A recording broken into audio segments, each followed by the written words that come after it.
बाकी चमार का इतिहास को पढ़ना, कभी चमार रेजिमेंट का इतिहास पढ़ना तो आपको पता रहेगा कि हमारे शौर्य का, कि बहुजन समाज में शौर्य कितना। अपना नोट भी उसको देना और अपना वोट भी उसको देना जो आपके लिए सीना तान के खड़ा है, गोली की परवाह नहीं करता, जेल की परवाह नहीं करता, मुकदमे की परवाह नहीं करता। लड़ाई को कोई नहीं रोक सकता, क्योंकि कहा गया है कि संघर्षों के साय में घनघोर जवानी पलती है और इतिहास उधर झुक जाता है, घनघोर जवानी चलती है। क्या तो हम इस गुलामी को सहे या फिर हम इस गुलामी की बेड़ियों को जड़ से उखाड़ सके। आप बताओ, तैयार हो या नहीं हो? बताओ तैयार हो या नहीं हो? वो जो ऊपर बैठे आप लोग बताओ, तैयार हो या नहीं हो? वो जो वहां छत पे चढ़े हुए हैं उनसे पूछना चाहता हूं, तैयार हो या नहीं हो? बताओ। साथियों, उत्तर प्रदेश के हालात बदल रहे हैं, उत्तर प्रदेश के हालात बदल रहे हैं और एक तरफ तो नीले झंडे वाले बाबा साहब अम्बेडकर के अनुयायी, फूले साहू के अनुयायी घूम रहे हैं, दूसरी तरफ कुछ बहरूपियों भी घूम रहे हैं। और बहरूपियों को कैसे पहचानना है, बहरूपियों को कैसे पहचानना है, तो उनकी बातों में गौर करना पड़ेगा। एक नेताजी तो विधानसभा में खड़े होकर कहते हैं, हालांकि मैं इस भाषा को नहीं यूज करना चाहता था, लेकिन मुखौटे तो उतारने पड़ेंगे, बिना मुखौटे उतरे काम नहीं चलेगा। मैं जो मंचासीन हमारे नेता उनको भी बताना चाहता हूं कि यार केस में सिर्फ चमार जाति को आरक्षण नहीं मिलता, पूरे शेड्यूल कास्ट को आरक्षण मिलता है, पूरे बैकवर्ड क्लास को आरक्षण मिलता है। और तो कई सारे मैं देश भर में घूमता हूं, क्षेत्रीय आधार पे तो सामान्य जाति के लोगों को भी हिमाचल में, जम्मू कश्मीर में, उत्तराखंड में आरक्षण का लाभ मिलता है। और तो और 2019 से AWS के जरिए सामान्य जाति के गरीबों को भी आरक्षण का लाभ मिलता है। लेकिन सामंतवादी सोच क्या होती है, इसका उदाहरण मैं आपको बताता हूं कि एक नेता असेंबली में खड़े होकर कहते हैं कि मैंने केवल से पूछा कि आप चमार बनना चाहते हैं। आप समझे मानसिकता क्या है, वो ये बताने का काम कर रहे हैं, क्योंकि निषाद समाज के लोग ये मांग कर रहे हैं कि उनको शेड्यूल कास्ट में रखा जाए, तो ये बताने का काम कर रहे हैं कि जो आरक्षण लेता है वो चमार बन जाता है। और मैं उन नेताजी को और उनके बड़े नेताजी को कहना चाहता हूं मंच से, कभी बाकी चमार का इतिहास पढ़ना तो आपको पता लगेगा, और कभी सिर्फ बाकी चमार का इतिहास को पढ़ना, कभी चमार रेजिमेंट का इतिहास पढ़ना तो आपको पता लगेगा कि हमारे शौर्य का, कि बहुजन समाज में शौर्य कितना। मैं तो बार बार कहता हूं कि बना के देखो, अहिर रेजिमेंट बना दो, गुर्जर रेजिमेंट बना दो, पाल रेजिमेंट बना दो, प्रजापति रेजिमेंट बना दो, निषाद रेजिमेंट बना दो, और देश की सेवा में, देश की रक्षा में मौका दो बहुजन समाज के लोगों को, हम दिखाएंगे देश की रक्षा कैसे होगी। बनाओ मौर्य रेजिमेंट, बनाओ साकेत रेजिमेंट, बनाओ कुर्मी रेजिमेंट, अगर आप में हिम्मत है बनाओ पटेल रेजिमेंट, और दो मौका हम बताएंगे हमारे अंदर कितनी क्षमता। इतिहास गवाह है कि हमने अंग्रेज हो या कोई और शासक हो, किसी के आगे घुटने नहीं टेके, इतिहास बात का गवाह। प्यारे साथियों, आगे बढ़ेगी बात। अब 15 मार्च को मैं निमंत्रण भी देता हूं, और क्योंकि मीडिया पता नहीं क्या प्रचार करेगी, तो आपको बताना भी चाहता हूं कि 15 मार्च को बाराबंकी में आजाद समाज पार्टी का जैसा रेला हुआ ना, ये बहुजनों का मेला लगा है यहाँ जौनपुर में, ऐसा ही मेला लगेगा बाराबंकी में। बाराबंकी में 15 मार्च को, और वो जो बहरूपी है उनकी पार्टी कह रही है कि हम बहुजन समाज का दिवस मनाएंगे 15 मार्च को। क्यों मनाएंगे सुनो, क्योंकि 15 मार्च को मान्यवर साहब श्री काशीराम साहब की जयंती। लेकिन क्यों मनाएंगे, क्योंकि आपके पास वोट है इसलिए, और आप मान्यवर काशीराम साहब का सम्मान करते हैं। मगर ये नहीं बताएंगे कि मान्यवर काशीराम साहब की जयंती में जो अवकाश तय हुआ था, इन्हीं बहरूपियों की सरकार ने अवकाश को कैंसिल करने का काम किया। और तो मान्यवर काशीराम साहब के नाम से बने जिले का नाम भी इन्हीं बहरूपियों ने बदलने का काम किया था। और तो और मान्यवर काशीराम साहब के नाम से सहारनपुर में बने मेडिकल कॉलेज का नाम भी इन्हीं बहरूपियों ने बदलने का काम किया था। और उससे भी तकलीफ दे प्रमोशन में रिजर्वेशन का बिल भी इन्हीं बहरूपियों के नेताओं ने पार्लियामेंट में फाड़ने का काम किया था, जिसकी वजह से हमारे SC ST के कर्मचारी अधिकारियों को खून के आंसू रोने पड़े और डिमोशन हमारे लोगों का हुआ। अगर इनकी जगह में होता तो मान्यवर काशीराम साहब का नाम बदलने की बजाय एक और मेडिकल कॉलेज दूसरे महापुरुष के नाम पे बना। इनकी जगह में होता तो प्रमोशन में रिजर्वेशन कैंसिल करके बिल फाड़ने के बजाय SC ST के साथ OBC के भाइयों को भी प्रमोशन में रिजर्वेशन का लाभ दिलाने का काम करता। और तो इनका चेहरा कब बेनकाब हुआ और ज्यादा तब हो गया जब बात बहुजन की करते हैं, लेकिन जब UGC का कानून आया, गाइडलाइन आई, तो ये सब लोग विरोधियों के पक्ष में खड़े हो गए। ये बात बहुजन की करते हैं और गुलामी 15% लोगों की करते हैं। ये जो बहरूप ये घूम रहे हैं, मैं इनकी बात कर रहा हूं। अभी आएंगे वो नीला पट्टा पहन के आएंगे, बाबा साहब की बैनर पे तस्वीर लगाएंगे, लेकिन जब आपके बच्चों के भविष्य को यूनिवर्सिटी में कुचला जाएगा, जब उनकी हत्याएं होंगी, संस्थानिक हत्या, जब रोहित वेमुला, पायल तन्वी, डेढ़ धामेवाल को मारा जाएगा, तो इनके मुंह से एक आवाज नहीं निकलेगी। तब ये गुलामों की तरह अपने मालिकों का साथ देंगे, अपने बहुजन गरीब समाज का साथ नहीं है। प्यारे साथियों, आपको भी कमर कसनी है कि अपने बच्चों की हत्या नहीं होने देनी है। और मैं इस मंच से कहना चाहता हूं कि UGC की गाइडलाइन तो लागू होकर रहेगी, उनको कोई रोक नहीं सकता मेरी बात करना। क्योंकि मैं कल एक भारतीय जनता पार्टी के पूर्व नहीं वर्तमान सांसद को सुन रहा था और बहुत सही बात कह रहे थे। वो ये कह रहे थे क्योंकि उनको एहसास है कि अगर SC ST OBC का विरोध करेंगे तो MP MLA भी नहीं बन पाएंगे। ये लोग 15% से कोई MP MLA नहीं बन सकता है।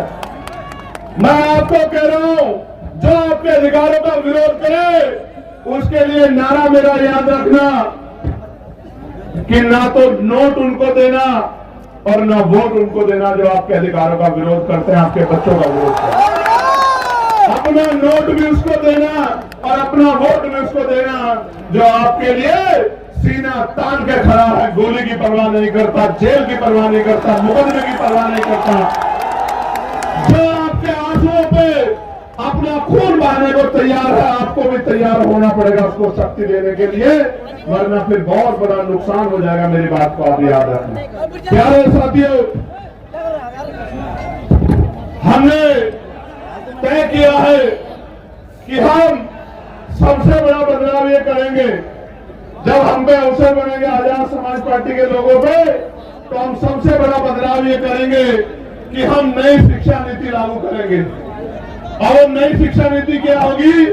वो नई शिक्षा नीति ये होगी कि चाहे चीफ सेक्रेटरी हो या मुख्यमंत्री हो, चाहे मंत्री हो या संतरी हो, चाहे सांसद हो या विधायक हो, चाहे चेयरमैन हो या जिला पंचायत का अध्यक्ष हो, गांव के सरपंच और पंचायत के मेंबर से लेके और मुख्यमंत्री तक के बच्चों को और DGP चीफ सेक्रेटरी से लेके पंचायत के सेक्रेटरी के, DM SSP के, CO दरोगा जी के, ADM SDM के, कानून तहसीलदार के, सबके बच्चों को IG DIG कमिश्नर एडिशनल के बच्चों को सरकारी स्कूल में पढ़ाने का काम करेंगे। मेरी बात को क्या है?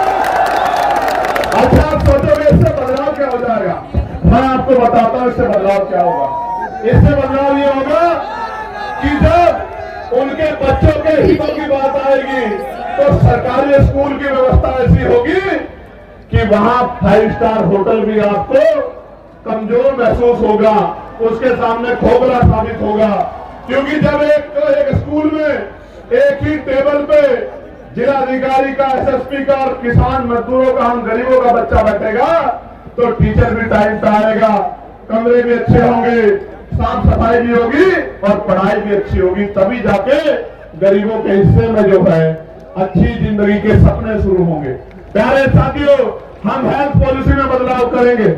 हम तय करेंगे कि जितने भी लोग कानून बना रहे हैं या जो कानून को लागू करा रहे हैं, उन सबका और उनके बच्चों का इलाज सरकारी अस्पताल में हो बीमार होने के बाद। जितनी होगा आप देखना, मशीनें भी अच्छी होंगी, एक्सरा भी वही होगा, सारे टेस्ट भी वही होंगे और दवाइयां भी वही मिलेंगी, बिल्डिंग भी अच्छी होगी, सुविधाएं भी होंगी। तो गरीब की जेब पर जो डाका पड़ रहा है इलाज के कारण, ये डाका नहीं पड़ेगा। मेरी बात को आप याद रखना। प्यारे साथियों, हम कानून व्यवस्था को इतना मजबूत करेंगे कि किसी की हिम्मत नहीं होगी किसी गरीब की बेटी की तरफ, उसके बेटे की तरफ, उसकी जमीन की तरफ, उसकी पत्नी बहनों की तरफ आग उठाने की। मेरी बात को आप याद रखें। और जो गुंडागर्दी करेगा उसको ऐसा सबक सिखाएगी पुलिस कि दोबारा पीढ़ी में भी कोई गुंडागर्दी करने वाला माफिया नहीं पैदा होगा। मेरी बात को आप याद रखें।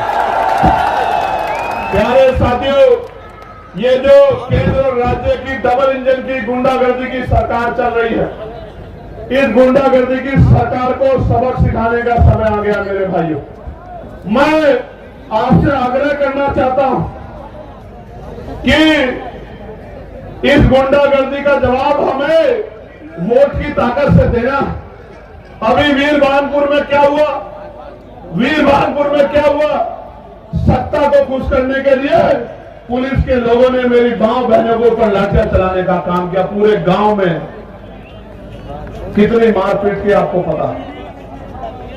मैं इनको समझाता हूं कि भाई ऐसा काम मत करो। शराब के नशे में जाके आप गांव में अराजकता करोगे और जनता आपसे विरोध नहीं करेगी तो ऐसा नहीं हो सकता। इसलिए मैं इस घटना का संज्ञान लूंगा और जो अन्याय वहां हुआ है लोकसभा में, अब 9 तारीख से जब लोकसभा चलेगी, उस अन्याय को देश के प्रधानमंत्री के सामने दिखाने का काम करूंगा। उनको बताऊंगा कि उनकी सरकार किस तरह की गुंडागर्दी उत्तर प्रदेश में कर रही गरीबों के साथ। ये जो धर्म की बात करती है, महापुरुषों के सम्मान की, भारतीय जनता पार्टी की डबल इंजन की गुंडागर्दी वाली सरकार मां अहिल्याबाई होलकर का कितना अपमान किया, उनकी मूर्तियां तोड़ तोड़ के जो है वो फैलाई और जो नौजवान संघर्ष करने गया उनको लाठियों में पीट के जेल में बंद कराया। इतनी गुंडागर्दी कर रही है सरकार।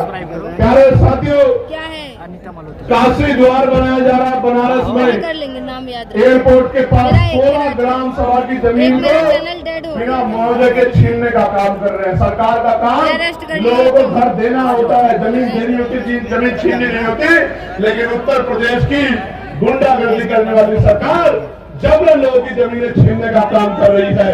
प्रयागराज के फूलपुर के चकिरोदा मुकुंदपुर गांव में जबरन जमीन अधिग्रहण की जा रही है और किसान आंदोलन कर रहा है। और किसान तो ये भी कह रहा है जान दे देंगे लेकिन जमीन नहीं देंगे। आप ये देखो किस तरह से किसानों को, मजदूरों को नोचने का काम ये सरकार कर रही है। प्यारे साथियों, फतेहपुर जिले में मनरेगा कर्मियों को 6 माह से माने नहीं मिल रहा है क्योंकि नया जी राम जी कानून लाके इन्होंने 40% पैसा सरकार को, राज्य सरकार को देने कहा है और राज्य सरकार खूब कर्जे में है। उत्तर प्रदेश के हर व्यक्ति पे लगभग 30-35 हजार रुपए का कर्ज है इनकी गलत नीतियों की वजह से। आज तो हालात ऐसे हैं, दुकान मंडी, दाल मंडी में जो दुकानें तोड़ी जा रही है, लगभग 100 दुकानें ऐसी जिनका मुआवजा सरकार ने अभी तक नहीं दिया। मिर्जापुर में बाढ़ और सूखे की मार से जनता परेशान है लेकिन सरकार की आंखें नहीं खुल रही है। और गाजीपुर में गंगा कटान और बाढ़ की समस्या से किसान और आम आदमी परेशान है, उनको फसलों का दाम भी नहीं मिल रहा है और सरकार सोई बैठी है। जनपद चंदौली में जो लाइफलाइन कही जाती है, लेबर कर्मनाशा मुख्य नहर, उसकी इतनी हालत खराब है कि किसान सिंचाई के लिए भी परेशान है। प्यारे साथियों, हमने तय किया है कि अब इस गुंडागर्दी की सरकार को उत्तर प्रदेश से खदार फेंकना है और खदेड़ फेंकना ही नहीं है, इनकी हालत ऐसी कर दी है कि दोबारा जनता के साथ अन्याय करने के बारे में ये सोच भी ना पाए। प्यारे साथियों, और इसके लिए आपको मुझे कमर कसनी पड़ेगी, आपको मुझे हिम्मत दिखानी पड़ेगी, आपको मुझे ताकत बनानी पड़ेगी। और जिस तरह 69,000 शिक्षक भर्ती के बच्चों को इन्होंने, जिसमें पिछड़े वर्ग के बच्चे हैं, पाल, प्रजापति, कश्यप, सैनी, मौर्य, शाक्य, कुशवाहा, बिंद, राजभर, केवट, मल्ला, यादव, गुर्जर, जाट, तमाम पिछड़ी जातियों के बच्चे हैं, सैन विश्वकर्मा के बच्चे। मेरे आज भी याद है, लाठियां मार मार के उन बहनों के हाथ तोड़ दिए लखनऊ में, जब वो मुख्यमंत्री के दरवाजे गई, लेकिन उनको नौकरी सरकार ने आज तक नहीं दी। मैं पूछना चाहता हूं, जो सरकार गरीबों के बच्चों की नौकरी छीनने का काम करती है, वो क्या गरीबों की जैसी हो सकती है क्या? मैं आपको याद दिलाना चाहता हूं, कपसार में क्या हुआ मेरठ में, आपने देखा था नहीं देखा था बताओ? जब मैं उस मां को न्याय दिलाने के लिए और अपनी बहन बेटी जिसको उठा ले गए थे गुंडे, उसको बरामद कराने के लिए दौड़ रहा सड़कों पर, आपने देखा था नहीं देखा था? क्यों दौड़ना पड़ रहा था मुझे? क्योंकि ये सरकार हमारे बच्चों को न्याय नहीं दिलाना चाहती। और हालत ऐसी है कि मीडिया को भी नहीं, जो मीडिया जिसको लोकतंत्र का चौथा स्तंभ कहा जाता है, अघोषित इमरजेंसी चल रही है उत्तर प्रदेश में, तुम्हारी आवाज नहीं आ रही है। हमारी मीडिया के भाइयों को भी पीड़ित परिवार से बात नहीं करने देते, उनके साथ भी गुंडागर्दी करते। ये आलम हो गया उत्तर प्रदेश में। अब दो ही रास्ते हैं, क्या तो हम इस गुलामी को सहे, या फिर हम इस गुलामी की बेड़ियों को जड़ से उखाड़ सके। आप बताओ तैयार हो या नहीं हो? बताओ तैयार हो या नहीं हो? वो जो ऊपर बैठे आप लोग बताओ तैयार हो या नहीं हो? वो जो वहां छत पे चढ़े हुए हैं उनसे पूछना चाहता हूं तैयार हो या नहीं हो? बताओ।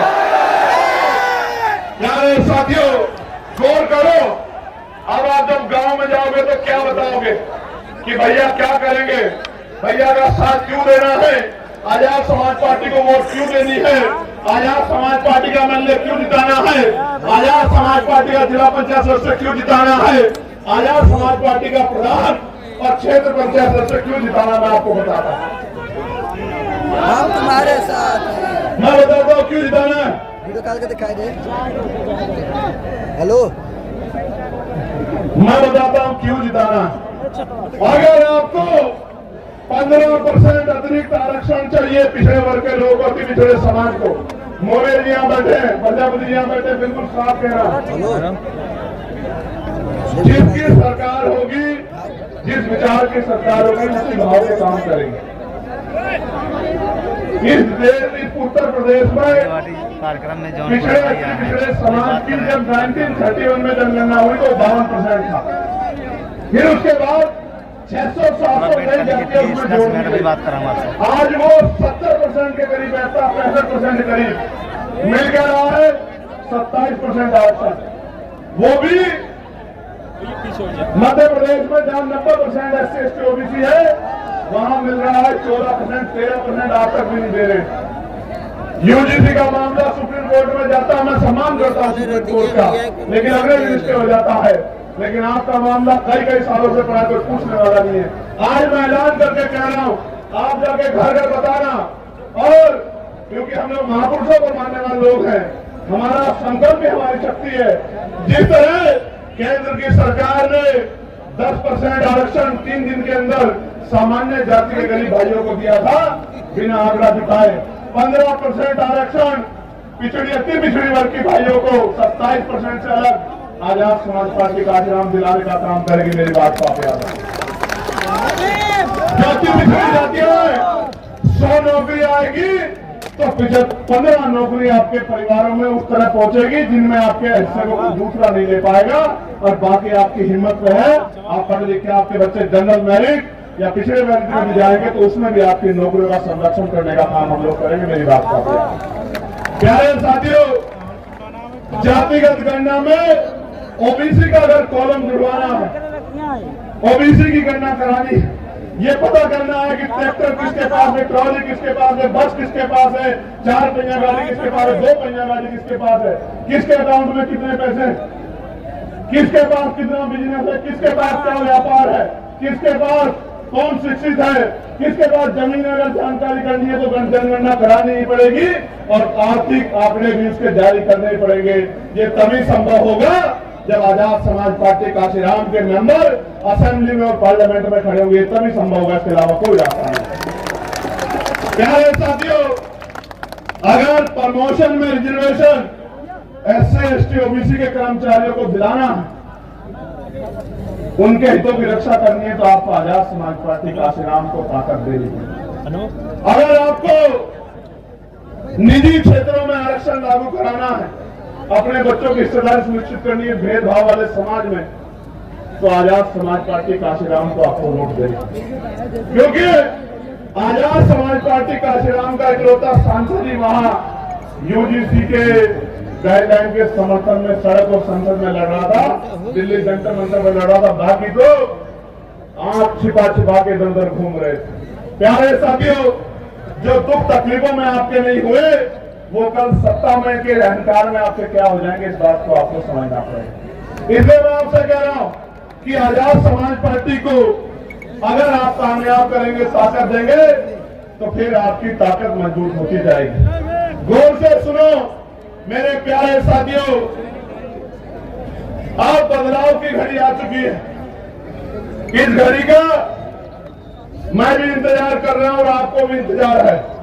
आपने इतना पैसा खर्च करके, समय खर्च करके इस कड़ाके की गर्मी में यहां डटे हुए हो, तो फिर आज यहां दिल पे ये संकल्प लेके जाओ, अपने दिल में दिमाग में बात मजबूत करके जाओ कि हमारे ऊपर जो जुल्म हुआ है, हमारे ऊपर जो अन्याय हुआ है, हमारे अधिकारों को जो लूटा गया है, हमें एक एक अधिकार छीन के लेना है और छीन के लेने के लिए हमें शक्ति बनानी है। और लोकतंत्र में शक्ति वो वोट में होती है। अपने वोट को मजबूत करना है, अपने बूथ को मजबूत करना है, अपने सत्य को मजबूत करना है। प्यारे साथियों, आज जनता की अदालत लगी है, जनता की अदालत, और जनता की अदालत में फैसला होना है और इसका मौका 2027 में आएगा। बेसब्री से इंतजार है मुझे कि आप अपनी गुलामी की बेड़ियां काटने के लिए किस तरह का प्रयास करोगे, ये बताने के लिए मैं आज आपके पास आया। प्यारे साथियों, मेरी बात पर गौर करो। कब तक बेबसी, लाचारी, गरीबी, बीमारी, परेशानियों की जिंदगी जियोगे? एक समय था कि देश आजाद नहीं था, तमाम तरह के व्यवधान थे, तमाम तरह के जो है आपके ऊपर बंदी से लगाई गई थी, लेकिन बाबा साहब अम्बेडकर ने, मैं इस कहानी को इसलिए कह रहा हूं कि आपको, मेरी नौजवान पीढ़ी को पता लगे कि बाबा साहब अम्बेडकर ने अपने 4 बच्चे कुर्बान किए और कैसा समय बिताया। गौर से सुनो, ये जो अगली 10 मिनट है, ये आपके दिल पे ऐसी छाप छोड़ेगी कि आपको पता लगेगा बाबा साहब ने हमारे लिए क्या किया। प्यारे साथियों, इस देश में जिसके पास वोट का अधिकार नहीं है, वो किसी संवैधानिक पद पे नहीं जा सकता है। मेरी बात को आप याद रखना। सिर्फ संवैधानिक पद पे नहीं जा सकता है, उसकी सुनवाई भी कहीं नहीं होगी। इस देश में 1917 से पहले 3% लोग वोट का अधिकार रखते थे। कितने परसेंट लोग? जोर से बताओ, जोर से बताओ। 3% लोग। फिर मॉन्टेगो चेमफोर्ड सुधार समिति बनी, उसने कुछ नए प्रावधान जोड़े, अमेंडमेंट किया कि वोट का अधिकार बढ़ना चाहिए, तो फिर नए लोगों को वोट का अधिकार मिला। किनको? जो पढ़े लिखे हैं बहुत, किनको? जो बहुत पैसे वाले हैं, किनको? जो जमींदार हैं, किनको? जो लगान देते हैं, किनको? जो व्यापारी हैं, और आप गरीब समाज उसमें नहीं था। फिर 15% लोगों को वोट का अधिकार हो गया। और आपको जान के बड़ा आश्चर्य होगा कि जो आज आपके मसीहा बनते हैं धर्म के नाम पे, जो नारा लगाते हैं हिंदू हिंदू भाई भाई, जो नारा लगाते हैं जात पात की करो विदाई, एक आदमी नहीं था कि दलित पिछड़े आदिवासियों को वोट का अधिकार मिल जाए।